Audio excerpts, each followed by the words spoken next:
যেটা আওয়ামী বাকশালী গভর্নমেন্টের বিরুদ্ধে যদি কারো আন্দোলন করতে হয়, সেক্ষেত্রে কোটার মতো বেটার কোনো আর অপশন হতে পারে না। ১৬ শহরের ছাত্রলীগ যেদিন আমরা পিটাইতে পারি, এরপর দিন থেকে ১৬ শহরের এই ইস্যুটা দিয়ে পুরো চট্টগ্রামকে, পুরো বাংলাদেশে এক ধরনের একটা নতুন ধরনের রেভলিউশনারি জিল আমরা দেখতে পারি।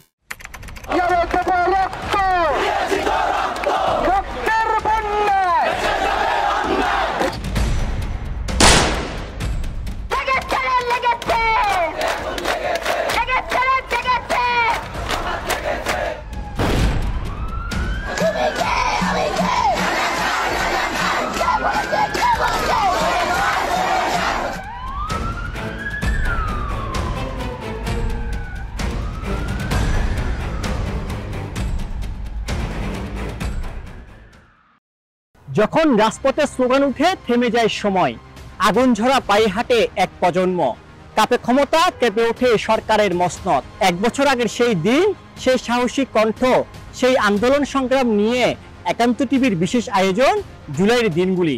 এত বড় একটা গভর্নমেন্টের বিরুদ্ধে, যেটা আওয়ামী বাকশালী গভর্নমেন্টের বিরুদ্ধে যদি কারো আন্দোলন করতে হয়, সেক্ষেত্রে কোটার মতো বেটার কোনো আর অপশন হতে পারে না। কারণ পুরো বাংলাদেশের মানুষ ভোট দিতে পারতেছে না, কোনো ধরনের গণতান্ত্রিক পরিবেশ নাই। ফলে ওই ধরনের পরিবেশে কোটার মতো ইস্যুটাকে দিয়ে যদি আমরা জনগণকে মোটিভেট করতে পারি, এটা একটা বড় ধরনের সফলতা আমাদের জন্য নিয়ে আসতে পারে। আমাদের ধরেন জুলাই গণঅভ্যুত্থানটা আমরা যেভাবে বলি, এটা হচ্ছে একটা black Schwann event. Black Schwann event মানে এখানে শত শত ধরনের গ্রুপ ছিল, আমরা নিজেরাও জানি না। এমন এমন ধরনের মানে সংঘবদ্ধতার ব্যাপার ছিল, যেমন ধরেন অনেকগুলো আন্ডারগ্রাউন্ড ব্যান্ড ছিল। এই ব্যান্ডগুলো নিজেদের মতো করে আন্দোলন করছে। অনেকগুলো চ্যারিটি অর্গানাইজেশন ছিল, তারা তাদের মতো করে করছে। অনেকগুলো ধনীদের ব্যবসায়ীদের সংগঠন ছিল, তারা তাদের মতো করে করছে। অনেক বস্তি এলাকায় পোলাপান আন্দোলন করছে। অনেক ধরেন ছিন্নমূল এলাকার পোলাপান আন্দোলন করছে। ১৬ শহর কেন্দ্রিক ৫০-৬০টা আড্ডার পোলাপান তারা নিজেদের মতো করে অর্গানাইজ করছে, নিজেদের মতো করে পানি বিতরণ করছে, ইকোনমিক্যালি হেল্প করছে, কারো যদি মেডিকেল হেল্প করা দরকার ওইটা করছে। যেটা যেদিকে পারে ওই ধরনের হেল্পগুলো করে গেছে। নানান ফরম্যাটে কথাবার্তাগুলো বলতাম যখন নেট ছিল না। আপনি তখন মনে আছে কিনা, ধরেন একটা আমরা শেয়ার করছিলাম, যা শুধুমাত্র অতটুকুই লগ ইন করা যাইতো। পৃথিবীর নানান জায়গায় যে নিউজগুলো হতো অতটুকু ওখানে পাওয়া যাইতো। এমনিতে ধরেন একটা ব্যাপার যেটা ঘটছিল, সেটা হচ্ছে ধরেন জুলাই গণঅভ্যুত্থানের পরে, মানে সময়কালীন সময়ে যখন হচ্ছে ধরেন ওই যে নাহিদদেরকে গ্রেপ্তার করে ফেলা হয়, তখন আমরা চট্টগ্রামে অন্যভাবে ভাবতেছিলাম যে মোহাম্মদের সাথে, মাহফুজদের সাথে আমরা কথাবার্তা বলতেছিলাম যে আসলে এইভাবে যদি হয়, কিভাবে আন্দোলন যদি আবার ব্যর্থ হয়, আমরা তো এই আন্দোলনটাকে ব্যর্থ হতে দিতে পারি না, কারণ এটা সর্বোচ্চ সুযোগ শেখ হাসিনারে ফল ডাউন করানোর জন্য। এটা কি করা যাইতে পারে? তখন আমরা একটা সংগঠন করছিলাম, students alliance for democracy, SID, যেটা আগে একটা সংগঠন ছিল স্টুডেন্টস এগেইনস্ট ডিসক্রিমিনেশন, এসআইডি।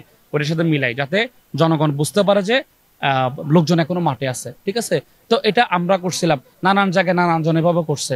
হ্যাঁ, এবং হচ্ছে এটা এত মেসিভ লেভেলে এতগুলো অর্গানাইজেশন এগুলোর সবাইকে কাজ করছে যে এগুলোর ঠিকঠাক মতো ট্রেস করা সম্ভব হয় না। আর ধরেন তখন তো আমরা সেন্ট্রালি ধরেন টেলিগ্রাম ইউজ করতাম। টেলিগ্রামে নানান ধরনের কথাবার্তা হতো, প্ল্যান প্রোগ্রামিংগুলো হতো, যে কোন দিকে প্রোগ্রামগুলো করা যায়, কোন দিকে প্রোগ্রাম করলে জনগণের সাড়া বেশি পাওয়া যাবে, ইত্যাদি ইস্যুসগুলো নিয়ে আলাপ আলোচনা হতো।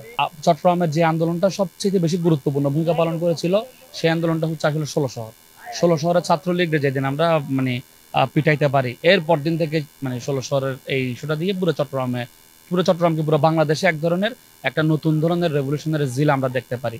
এরপরে ধরেন মুরাদপুরের ইনসিডেন্ট আছে, বদ্রাটের ইনসিডেন্ট আছে, এবং ওই সময় আমি কিছু লোকজনের কথা না বললেই নয়।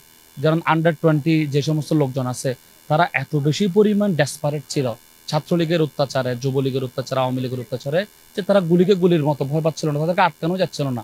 ঠিক আছে, তাদেরকে আটকাইলে তারা আমাদেরকে বলতেছে, কেন ভাই আপনারা না পারলে আপনারা সরেন, আমরা সামনে আসবো।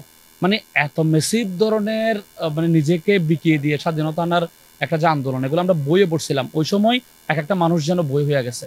ঠিক আছে, এক একজনের আপনি যখন আত্মত্যাগের ঘটনাগুলো আমরা দেখছি চোখের সামনে চলে যাওয়ার আবু সাইদের মতো ইভেন্টগুলো যখন দেখছি, শত শত আবু সাইদ আমরা চিটরঙে দেখছিলাম, যারা ওইভাবে ডেসপারেটলি মুভ করতেছিল।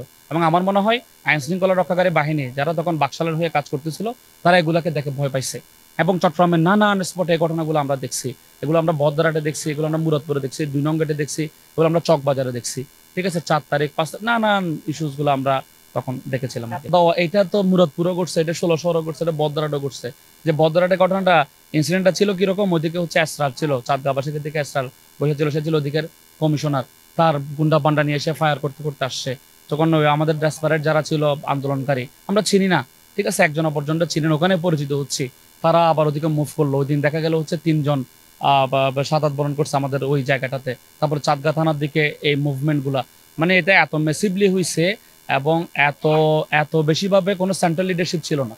ঠিক আছে, একদল মানে ধরেন আমরা এখানে দাঁড়াইছি, তো একজন বলতেছে আমাদের এই মুহূর্তে এটা করা দরকার, আরেকজন জিজ্ঞেস করতেছে যে এটা কেন করা দরকার, তখন আরেকজনে বলতেছে হচ্ছে এই কারণে এই কাজগুলো করা দরকার।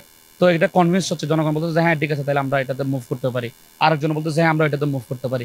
এভাবে সংঘবদ্ধভাবে জনগণ এক এক সময় এক এক ডিসিশন নিয়ে আওয়ামী লীগরে, পুলিশরে, অথবা যারা যারা ছিল র্যাবরে ওইভাবে তারা ডিমোটিভেট করতে পারছে এবং আন্দোলনটা আমরা ক্যাশ করতে পারছি। অন্তত চট্টগ্রামের আন্দোলনটাতে আমরা যেটা দেখছি, হিউজ পরিমাণ ক্রাউডের কারণে, জনগণের স্বতঃস্ফূর্ত অংশগ্রহণের কারণে নানান আবাসিক থেকে পানি সাপ্লাই দেওয়া হচ্ছে, জোস সাপ্লাই দেওয়া হচ্ছে, ঠিক আছে, নিরাপদ আশ্রয় দিচ্ছে। যেমন ধরুন আমাদের সাথে অনেকগুলো মেয়ে ছিল, মেয়েদেরকে অনেকে আশ্রয় দেওয়ার জন্য দেওয়া না, যে কিভাবে কেউ কেউ যাতে ক্ষতি করতে না পারে। আমাদের অনেক ছোট বাচ্চারা ছিল, বাচ্চারা তো এদেরকে তো আমরা আনি নাই, তারা নিচ থেকে চলে আসছে। মানে গার্জিয়ান বলতেছে যে তোর ভাইদেরকে মেরে ফেলতেছে, যেখানে কি করতেছিস, কালকে তো তোরে ধরবে পুলিশ, তো আবার আমার এখানে আসবে। আপনারা দেখবেন তখন শেখ হাসিনা নাটক করতেছিল নানান ধরনের, যে হচ্ছে ছোট বাচ্চাদেরকে মামলা দিচ্ছিল, তারপরে হচ্ছে ওই গার্ডিয়ানদেরকে বলতেছিল এদেরকে সামলাও, আবার এদেরকে সামলাইলে দেখা যায় যে রাতে আবার পুলিশ এসে ধমকাচ্ছে। মানুষজন তখন বুঝে গেছিল যে রাস্তায় নামা ছাড়া কোনো উপায় নেই। এবং আমরা মনে করি চট্টগ্রামের লোকজনে এটা সর্বপ্রথম ঠিক করতে পারে, বাংলাদেশের সামনে ডেলিভার করতে পারে।